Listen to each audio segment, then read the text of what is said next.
Alright, so you know what it is. Today we're taking a look at the best $500 gaming PC with a Ryzen 5 8600G. So the fact that we're able to fit an 8600G in a PC like that is great because for A, you are having a pretty great upgrade path from here on out, and B, this is for $500 and you're getting really good performance when it comes to esports games. Like for example, as you can see in the benchmarks right now, Call of Duty Warzone 3 at 1080p medium settings with no FSR included in the mix, you will hit around 50 to 60 FPS.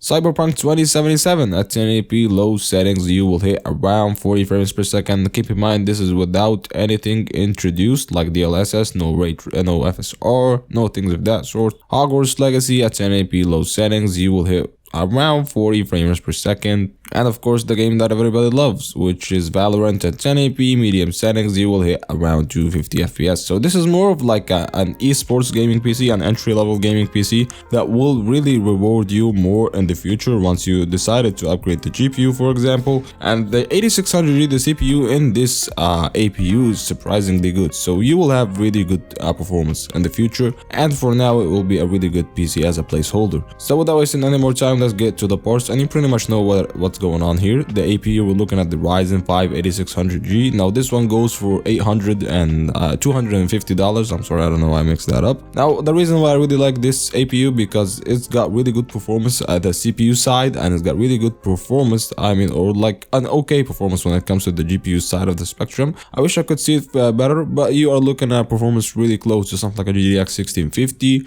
or X 6400, but when it comes to the FPS intensive games, it doesn't push it that hard. But yeah, when you look at the CPU aspect of it, you really find it that's actually faster than the Ryzen 5 5600, which was surprising to me. So you're getting a pretty decent CPU in general. So all in all, for $250, this is a really great APU. The board, we're looking at a Gigabyte B650M-K, and I really didn't want to cheap out any board because, as I told you, this is more of a future-proof gaming PC. So the fact that you have to go with a good board is something of a must. So yeah, it will handle our PC just fine, it'll handle our EPU just fine. You can do a Q-Flash BIOS, which means that you can update the BIOS without the need of an older CPU, and you'll have to do that. So it's actually pretty easy to do, and you'll have no problem with that.